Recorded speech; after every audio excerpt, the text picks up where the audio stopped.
Bismillahirrahmanirrahim. Assalamualaikum warahmatullahi wabarakatuh.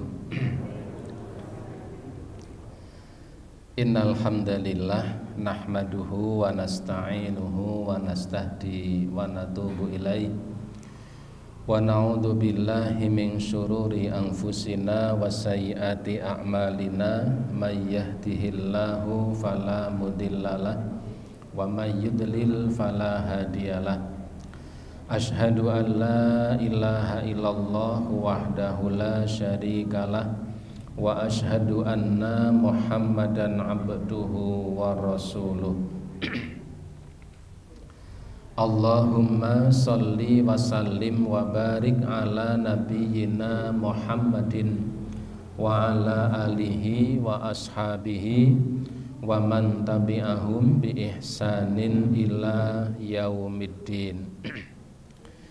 Ibu bapak sekalian, para jamaah rahimakumullah, alhamdulillah senantiasa kita haturkan rasa syukur kita kehadirat Allah Subhanahu wa taala karena hingga malam hari ini Allah taala senantiasa berkenan melimpahkan nikmat serta karunia-Nya kepada kita semuanya, sehingga alhamdulillah malam hari ini kita bisa melaksanakan ibadah sholat maghrib yang alhamdulillah kita laksanakan dengan berjamaah dan kita lanjutkan dengan kajian kita ini. Salawat dan salam tidak lupa semoga tercurah atas Nabiuna Muhammad sallallahu alaihi wa alihi wasallam, yang semoga terlimpah pula kepada seluruh keluarganya dan semua umatnya yang senantiasa istiqomah dengan dinullah ini sampai hari kiamat kelak. Ibu bapak sekalian, para jamaah rahimakumullah, meneruskan kajian kita pada satu minggu yang lalu. Satu minggu yang lalu kita sampai pada perkara-perkara yang bisa membatalkan wudhu. Ada beberapa perkara-perkara yang bisa membatalkan wudhu. Ada yang sifatnya adalah wajib, tetapi ada yang sifatnya adalah sangat ditekankan atau sangat dianjurkan. Seperti ketika ada sesuatu yang keluar dari kubul atau dubur, maka ini wajib wudhu. Ketika kemudian ada sesuatu yang keluar dari badan kita seperti darah, kemudian barangkali muntah-muntah, kalau itu banyak dianjurkan wudhu sekalipun tidak mewajibkan.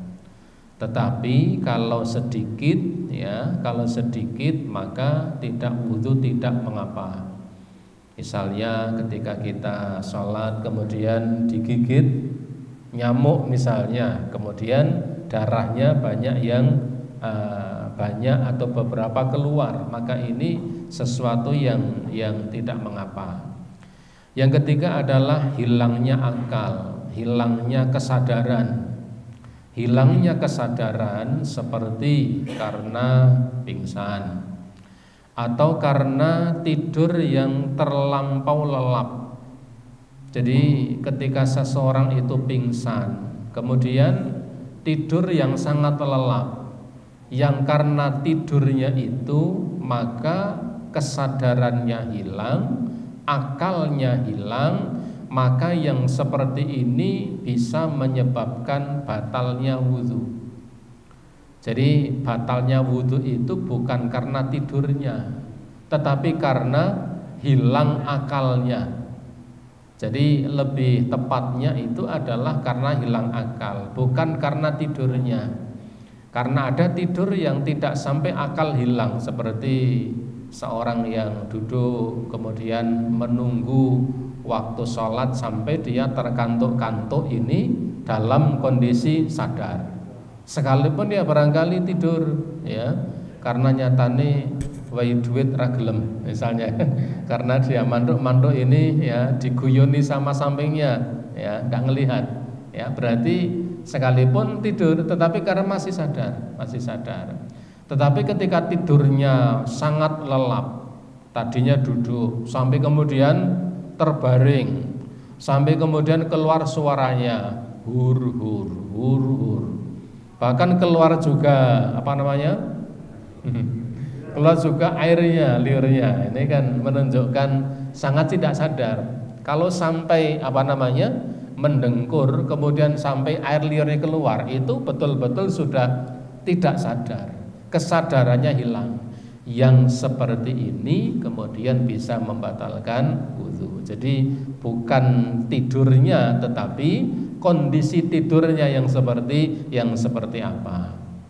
Kemudian yang berikutnya adalah kemarin kita sampaikan mengusap ya, menyentuh kemaluan.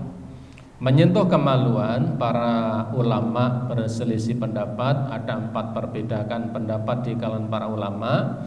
Kemarin kita sampaikan yang rajih adalah dianjurkan untuk berwudu, tidak berarti membatalkan wudu secara mutlak. Karena memang ada 2 hadis. Hadis yang pertama adalah bahwa man massa dzakarahu falyatawaddo.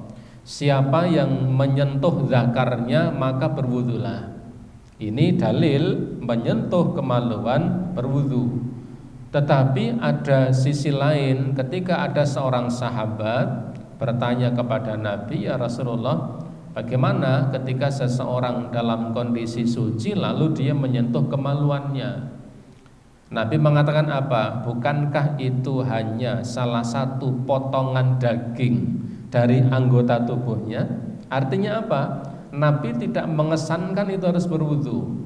Karena ada 2 hadis inilah para ulama berbeda pendapat.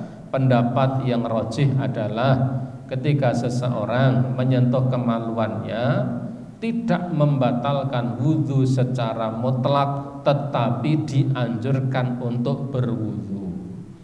Maka kalau sudah dalam kondisi suci itu rek ngopo sembang gojek barang, kan begitu ya. Kalimat simpelnya kan begitu, rek ngopo kan begitu. Sudah suci ya sudah, enggak usah kemudian malah dolanan ya, ini. Artinya tidak ada perlunya. Tetapi barangkali ketika kemudian gatal, kemudian menggaruk-garuk sampai kemudian menyentuhnya, jika tidak berwudu itu tidak membatalkannya, tapi tetap dianjurkan untuk berwudu sebagai sebuah langkah kehati-hatian. Kemudian memakan daging unta ini juga membatalkan wudu, sekalipun terjadi perbedaan pendapat di kalangan para ulama terkait apakah batal atau tidak. Tetapi terlepas dari itu ya, untuk mengantisipasi sebagai langkah kehati-hatian apakah itu membatalkan atau tidak, maka dianjurkan untuk berwudu ketika kita mengkonsumsi daging unta. Dan ini kesempatannya tidak banyak ya. Kalau kita hidup di Temanggung ya, barangkali ya saumur-umur itu rasa daging unta kapan? Kecuali kalau sengaja beli COD misalnya kan. Kalau beli daging unta COD-nya dari Arab Saudi misalnya. Kalau masak daging unta koyo ngopo rasane jen penasaran ya. Orang itu ngelarang tak tuku jajal misalnya. Begitu beli bingung lerek masak piye gitu ya. Tidak mengapa misalnya kemudian sekali waktu mencoba ngobati penasaran. Jika ada dalam kondisi suci kita kemudian makan daging unta, utamanya adalah kita berwudu. Sekalipun banyak ulama yang mengatakan tidak memutlakkan batalnya, sehingga karena ada yang mengatakan batal dan tidak, inilah kemudian kehati-hatiannya adalah kita kemudian berwudu. Yang terakhir adalah ridah, keluar dari Islam. Ketika seseorang sudah keluar dari Islam lalu dia masuk Islam lagi, berarti kondisi dia dalam keadaan tidak suci. Contoh misalnya Dan saya yakin tidak ada. Ada seseorang habis dia berwudu, ya habis dia berwudu kemudian dia menyatakan keluar dari Islam, keluar dari Islam. Tidak sampai atau belum sampai batal wudunya, dia menyatakan masuk Islam lagi misalnya. Nah ini wudunya sudah tidak berguna. Apakah ada? Barangkali ada. Saya punya family dulu tugas dakwah di Mentawai. Mentawai itu masuk wilayah Sumatera Barat, ya. Jadi dari Padang ke arah selatan. Jadi lucu di sana. Ketika family saya tugas dakwah di sana itu mendekati Idul Adha ada satu kampung. Yang satu kampung itu mereka Muslim. Tetapi kemudian karena kebetulan tidak kebagian, tidak kumanan daging kurban. Tidak kumanan daging korban, pagi itu kampung sebelah ada pembagian daging korban, ya, dari Padang, dari Sumatera Barat. Karena memang kebetulan di sangat perkampungan itu seperti kampung laut kan. Kemudian ada satu kampung yang tidak kebagian daging korban. Pagi tidak kebagian daging korban, sampai siang tidak kebagian, sampai sore tidak kebagian. Satu kampung itu menyatakan keluar dari Islam. Itu betul-betul terjadi. Kawan saya panik, gimana ini? Malam hari itu komunikasi dengan beberapa ikhwan di Sumatera Barat, di Padang. Pokoknya besok harus ada yang mengirimkan daging kurban. Karena diceritakan kejadiannya, pagi itu dikirim, ya, daging korban ke kampung tadi, siang hari itu sudah sampai, sore hari sudah kembali masuk Islam. Itu pernah terjadi tahun agak lama itu tahun dekati 2000, ya, mendekati tahun 2000. Betul-betul terjadi di satu perkampungan di Mentawai. Memang kampungnya agak unik, ya. Jadi kalau mereka jual pisang ke pasar, jual pisang pakai sampan, pakai perahu kecil penuh muatannya, kemudian didayung sampai ke pasar. Ternyata harganya tidak seperti yang diinginkan, lebih murah dari yang diinginkan. Itu tidak diberikan dan tidak dimakan, tapi ditumpahkan ke laut. Ini kan aneh juga. Ora koyo karepe regane, tidak diberikan, rugi ndak apa-apalah. Tapi apa? Dibuang ke laut, pulang dengan tangan kosong, ya, dan tidak bawa uang. Kenapa? Karena harganya tidak seperti yang diinginkan. Itu betul-betul masih ada kampung yang seperti itu. Barangkali kalau ada tempat kita seperti itu, kita akan sampaikan orang gila itu, ya. Ke pasar bawa pisang, tidak laku, ya, harganya inginnya 60.000, kemudian ditawar 50.000, kemudian, ya, pedagangnya tidak mau, pisangnya dilempar ke sungai misalnya. Tempat kita tidak ada, ya. Ibu bapak sekalian rahimakumullah, selanjutnya adalah al-mas'alatus sabi'ah. Masalah yang ketujuh adalah ma yajibu lahul wudu, perkara-perkara yang mewajibkan wudu. Perkara-perkara yang mewajibkan wudu, ya, dikatakan di sini wa yajibu 'alal mukallafi fi'lul wudu lil umuril atiyati. Diwajibkan bagi setiap mukallaf. Mukallaf itu orang mukmin yang sudah terkena beban taklif. Beban taklif itu artinya sudah terkenai beban syariat, yang kalau dia meninggalkannya sudah berdosa. Kalau melakukannya berpahala, kalau meninggalkannya berdosa. Itu mukallaf, orang mukallaf. Beban taklif itu, ya, misalnya seseorang yang sudah mencapai usia baligh.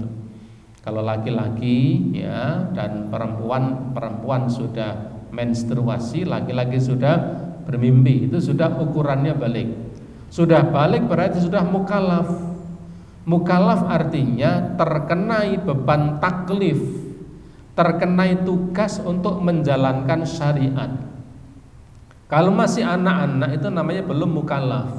belum terkenai beban taklif, belum terkenai beban melaksanakan syariat. Maka dikatakan di sini wayajibu 'alal mukallafi, diwajibkan bagi orang yang sudah mukallaf, fi'lul wudu, melaksanakan wudu, untuk berwudu, lil umuril atiyati, untuk perkara-perkara berikut ini. Yang pertama adalah as-shalah, hendak melaksanakan sholat. Jelas ketika seseorang hendak melakukan sholat ini harus berwudu jika ia dalam keadaan hadas. Tetapi kalau dalam keadaan tidak berhadas, dia tidak harus berwudu. Contoh seperti ibu bapak yang sekarang hadir di masjid ini, tadi sudah berwudu ketika belum atau akan melaksanakan salat maghrib. Tetapi dari maghrib sampai isya kebetulan tidak hadas, tidak batal wudunya, maka tetap tidak diperintahkan untuk berwudu ketika tidak berhadas. Maka kalimat berwudu ketika hendak sholat artinya ketika seseorang dalam kondisi hadas, batal, kemudian dia mau sholat, maka dia harus berwudu. Li haditsin Ibnu Umar marfu'an, sebagaimana hadis dari Ibnu Umar, hadisnya marfu', ya, Rasulullah mengatakan la yaqbalullahu sholata bi ghairi tuhurin, Allah Ta'ala tidak akan menerima sholat, Allah Ta'ala tidak akan menerima sholat seseorang bi ghairi tuhurin, ya, tanpa dia bersuci. Ini Rasulullah mengatakan Allah Ta'ala tidak akan menerima sholat seseorang bi ghairi tuhurin, tanpa dia bersuci. Bersucinya itu adalah kalau hadasnya kecil maka dia dengan berwudu, kalau hadas besar maka dia mandi. Allah Ta'ala jelas mengatakan Allah Ta'ala itu tidak akan menerima sholat seseorang ketika dia dalam keadaan tidak berwudu, tidak suci.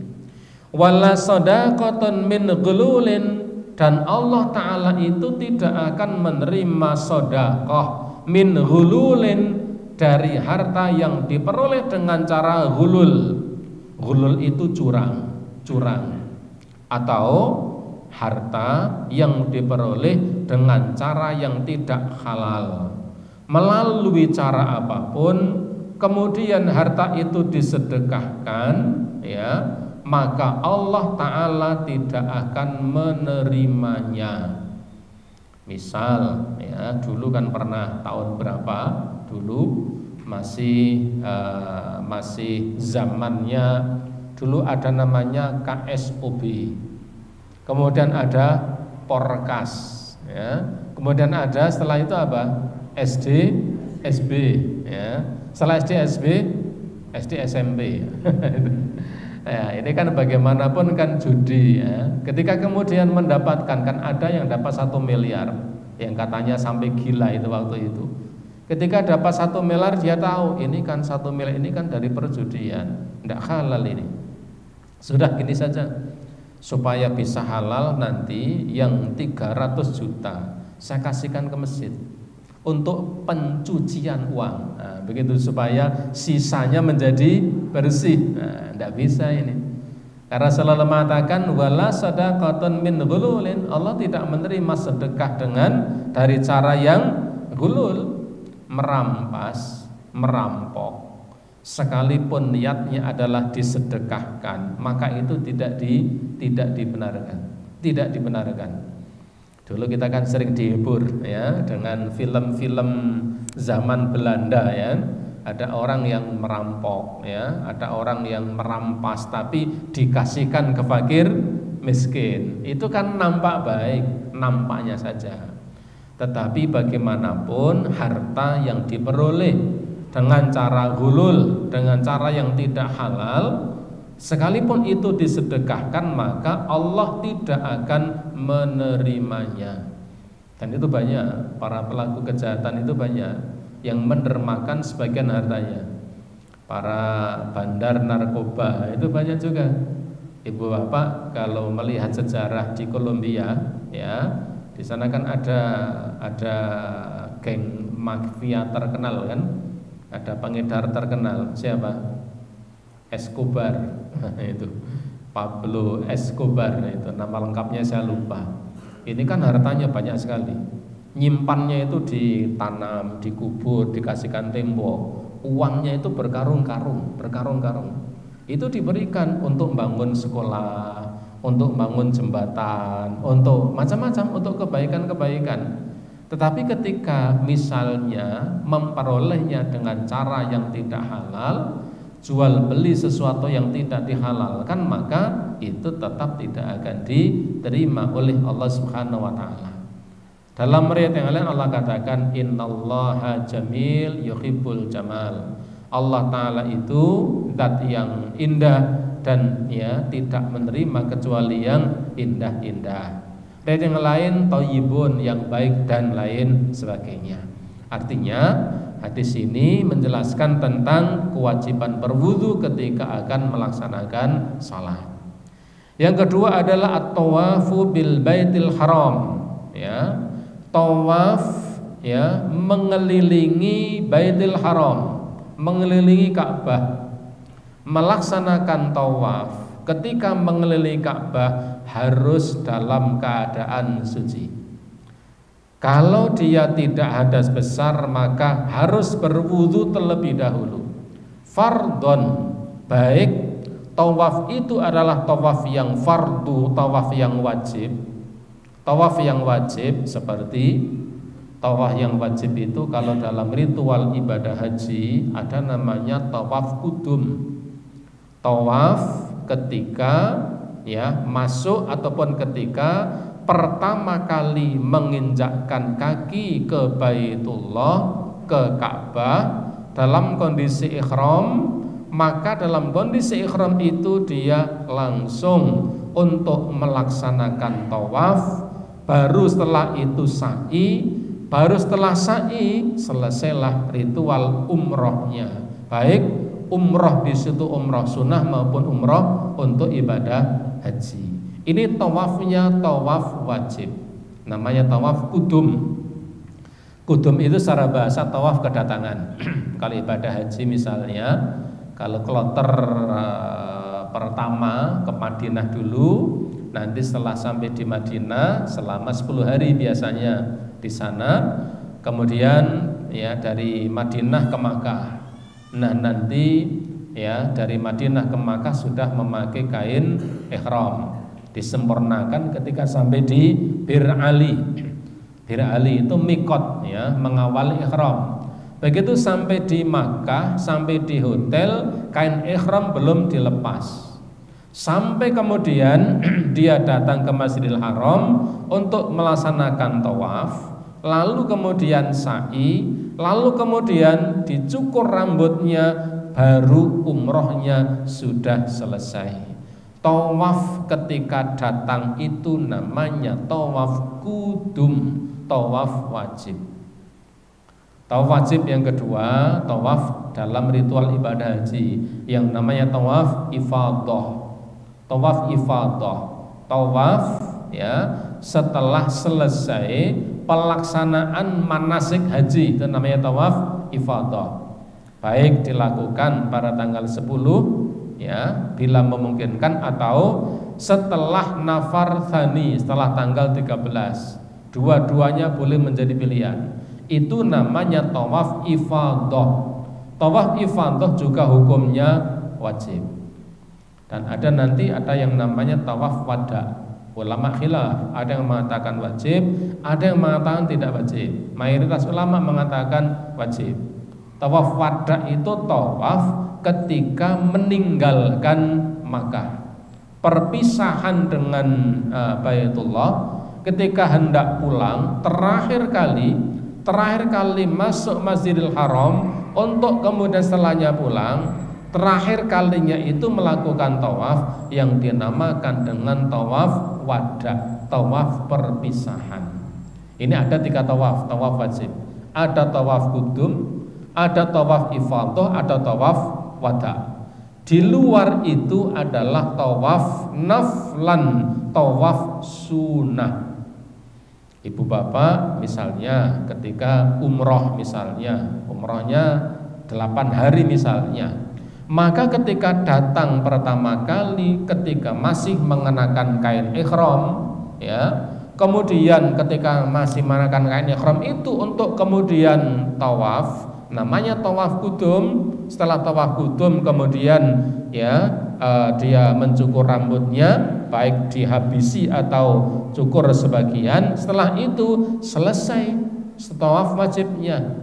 Ketika masih ada 7 hari di Masjidil Haram atau di Makkah Mukarramah, maka di 7 hari itu setiap kali datang ke Masjidil Haram, setiap kali itu pula ingin melaksanakan tawaf, hukumnya boleh dan itu disunahkan.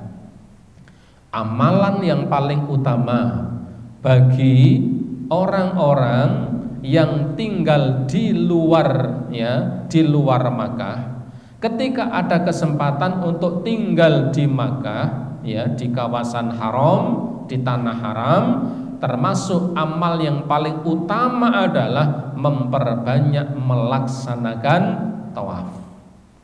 Saya bersama dengan teman, ya, dengan teman itu bincang-bincang dengan orang Pakistan. Ketika tanya, hari itu sore hari sudah tawaf berapa kali?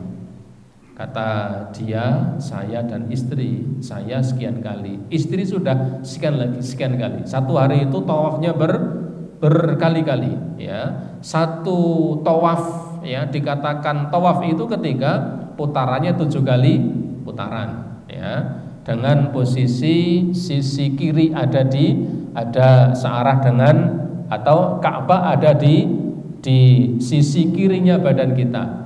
7 kali tawaf, 7 kali putaran itu untuk satu tawaf. Maka kalau di luar orang Indonesia itu paling banyak amal yang dilakukan adalah memperbanyak tawaf. Kalau jamaah haji Indonesia yang paling banyak adalah bola bali umroh itu.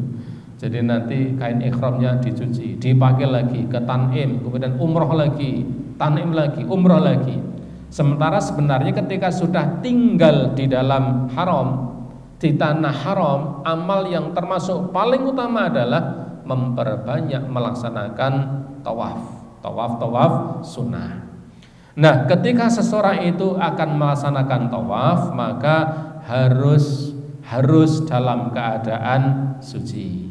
Ketika mendapatkan 2 putaran, ternyata kemudian dia batal, ya, maka ia harus berwudu. Setelah berwudu, ia boleh meneruskan kembali putaran yang belum selesai, yang mestinya 7 kali putaran baru mendapatkan 2 putaran. Tidak boleh kemudian sambil tatut sambil tetap melaksanakan tawaf, karena harus dalam keadaan suci. Li fi'lihi sallallahu alaihi wasallam, karena itulah yang dilakukan oleh Rasulullah sallallahu alaihi wasallam. Fa innahu tawaddo'a tsumma tafa bil baiti, bahwasanya Nabi sallallahu alaihi wasallam beliau berwudu, kemudian tsumma tafa, kemudian beliau melaksanakan tawaf bil baiti, untuk mengelilingi Ka'bah. Jadi tawaf itu harus dalam keadaan suci. Maka begini, ketika Aisyah, ya, ketika Aisyah hendak melaksanakan ibadah haji, ketika beliau masuk ke wilayah tanah haram, begitu tiba di sana, ternyata Aisyah mendapati tamu bulanannya datang. Apa kata Nabi? Isna'u kulla syai'in illat tawaf. Lakukan semua yang dilakukan oleh orang-orang yang melaksanakan ibadah haji. Tetap di Mina, tetap datang ke Arafah, tetap bermalam di Muzdalifah, tetap melempar jumrah. Hanya saja Nabi katakan, hanya saja kamu jangan melaksanakan tawaf hingga haidmu betul-betul selesai. Nah, ini yang sering tidak difahami oleh jamaah haji kaum wanita, yang kadang-kadang merasa gundah kalau kemudian pas melaksanakan ibadah haji ternyata tamu bulanannya datang. Sehingga banyak cara dilakukan, diantaranya adalah minum pil untuk menunda haid. Bolehkah? Boleh. Atas yang pertama syaratnya adalah tidak membahayakan, yang kedua adalah ya atas izin suaminya. Tetapi sebenarnya jika tidak menggunakan itu tidak mengapa, tidak mengapa. Bagaimana kalau kemudian seorang wanita ketika sampai di sana wis mangsane sudah saatnya mulai ibadah haji, tanggal 8 mestinya harus tarwiyah, datang ke Mina misalnya, ya tidak apa-apa, datang ke sana sekalipun dalam keadaan haid. Hanya saja lainnya sholat, dia tidak sholat, itu saja. Ketika kemudian sampai ke Arafah, ya tetap wukuf di Arafah. Ketika ke Musdalifah, tetap ke Musdalifah. Melempar jumrah, tetap melempar jumrah. Hanya dia tidak sholat dan tidak melaksanakan tawaf. Sebenarnya sangat sederhana. Hanya kalau dari tempat kita di Indonesia itu sering pusing dengan itu. Ya kita maklum, kenapa? Karena memang umur hanya satu kali, ya, sehingga inginnya itu jadi sesuatu yang istimewa. Nek iso awit mangkat ora head, kan begitu. Engko head suwe rapopo nek wis bali itu. Sehingga harapannya selama di sana tidak mengalami menstruasi. Wali qaulihi, dan juga sabda Nabi sallallahu alaihi wasallam bila mengatakan at-tawafu bil baiti salatun.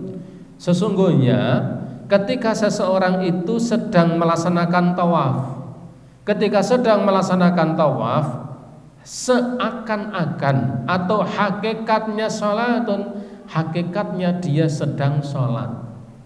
Ketika seorang itu sedang tawaf, hakikatnya dia sedang sholat.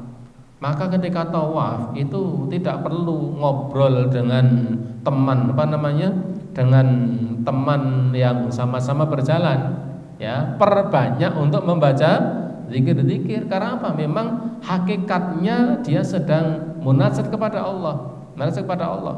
Jangan malah sambil tawaf ya sama istrinya 7 putaran ribut mau beli apa yang mau dibeli. Beli gelang gendruwo, beli macam-macam ya. Nanti ceretnya yang macam-macam, beli ceret, beli nampan, kan begitu. Ya oleh-oleh ibadah haji kan seperti itu. Ceret harus beli, nampan harus beli, sajadah beli sekian, kerudung sekian, gamis sekian, sampai kemudian ya tasnya kayak gajah hamil. Jadi tasnya penuh ya. Sehingga ketika tawaf itu sing dirembuk ming blonjo saja. Nah ketika sedang tawaf itu hakikatnya sedang sholat. Illa annallaha abaha fil kalam. Hanya saja memang Allah membolehkan untuk berbicara. Sekalipun sebaiknya tidak banyak berbicara, kecuali berzikir ketika sedang tawaf ya. Ini untuk ibu-ibu, bapak-bapak yang berencana akan melaksanakan ibadah haji atau umroh. Ketika tawaf itu sebenarnya dia sedang melaksanakan salat, ibadah seperti salat. Hanya saja ketika berbicara boleh dengan istrinya, tuntunan juh roto cepet. Kemudian istrinya, Pak sing alon-alon nyong sikile saya misalnya, boleh berbicara seperti itu.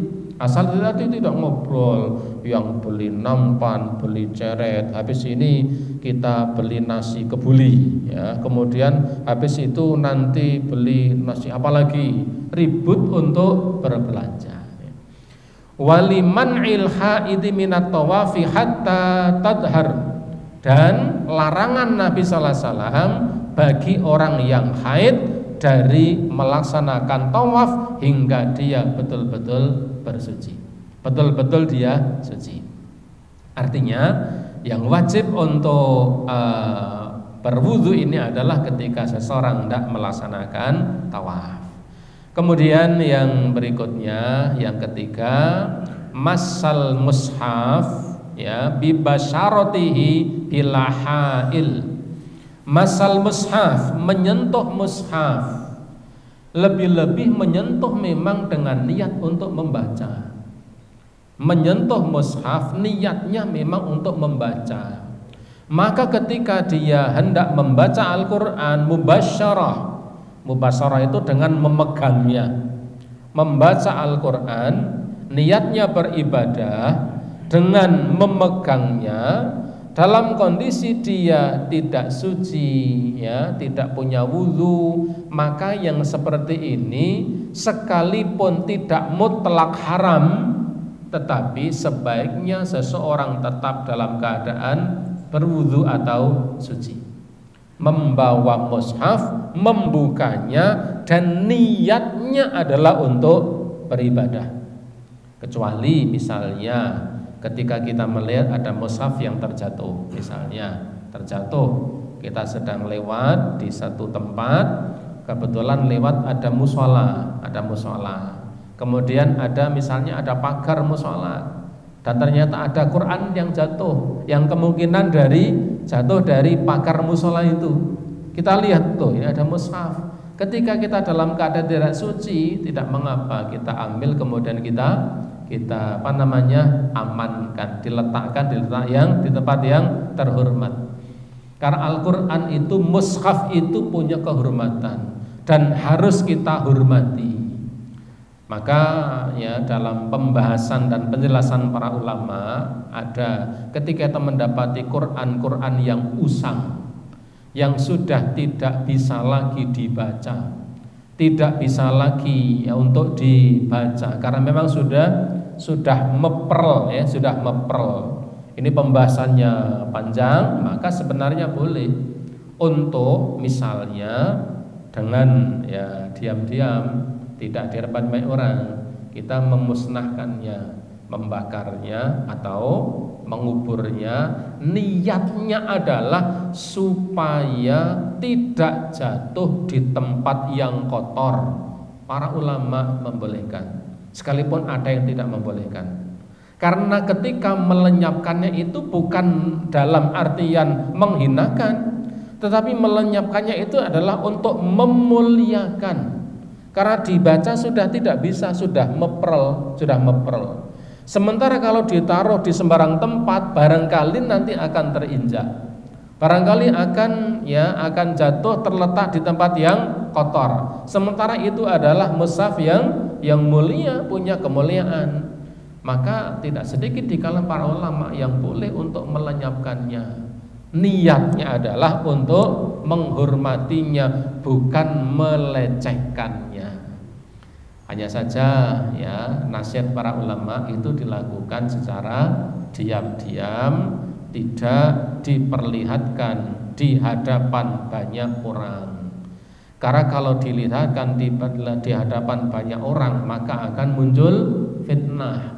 Karena nanti akan muncul apa? Ini penghinaan kepada Al-Quran. Tetapi kalau niatnya adalah untuk menyelamatkannya, ya sekalipun para ulama khilaf, ada yang mengatakan ya tintanya harus dihapus dulu, ya sehingga tidak ada lagi, ya. Tetapi bagaimana mau menghapus tulisannya? Kertasnya saja dipegang sudah rontok. Ada ulama yang mengatakan masukkan ke dalam air hingga tulisannya hilang. Kalau tulisannya hilang, baru kertasnya bisa dihancurkan. Tapi Quran edisi cetakan itu ketika dimasukkan ke dalam air, ya tulisannya tidak akan hilang, kan seperti itu, ya. Jadi ada yang berfatwa seperti itu, hilangkan dulu tulisannya, dihapus atau dicuci dengan air sehingga tulisannya hilang, dan ini sesuatu kemungkinannya yang kecil. Jadi artinya mushaf itu punya kehormatan, punya kemuliaan. Maka ketika seorang mukmin hendak membacanya dengan niat ibadah mubasyarah dengan membawa mushaf itu, maka sebaiknya ia dalam keadaan suci. Liqauli ta'ala, sebagaimana firman Allah Ta'ala dalam surah Al-Waqi'ah ayat yang ke-79, Allah katakan, a'udzubillahi minasyaitonirrajim, la yamassuhu illal mutahharun, tidak menyentuhnya kecuali orang-orang yang suci. Tidak menyentuhnya kecuali orang-orang yang suci. Sekalipun para mufassir memberikan penjelasan yang panjang sekali terkait dengan ayat ini. Ada banyak faedah. Salah satu di antara faedah ayat ini adalah etika seorang mukmin ketika akan membaca Al-Quran mubasyarah bil mushaf, dengan langsung memegang mushafnya adalah dengan dalam keadaan suci atau dia punya wudu. Wali qauli sallallahu alaihi wasallam, dan juga sabda Nabi sallallahu alaihi wasallam, beliau mengatakan la yamussul qur'ana illa tahirun, tidak boleh menyentuh Al-Quran kecuali orang-orang yang tahir, orang-orang yang dalam keadaan suci. Akhrajahu Malik, dikeluarkan oleh Imam Malik, Darul Qutni dan Imam Baihaqi dan Al-Hakim, washahahu, disahihkan oleh Al-Hakim dan juga disahihkan oleh Syekh Albani terkait hadis yang mengatakan la yamussul qur'ana illa tahirun, tidak boleh menyentuh Al-Quran kecuali orang yang suci. Menyentuh dalam artian ingin membacanya dan niatnya adalah untuk beribadah kepada Allah Subhanahu wa ta'ala. Ibu bapak para jamaah rahimakumullah, barangkali ini yang bisa kita sampaikan.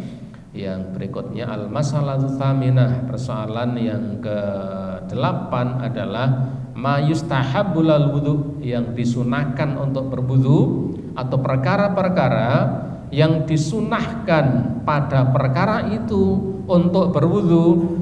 Insyaallah kita lanjutkan pada waktu yang akan datang.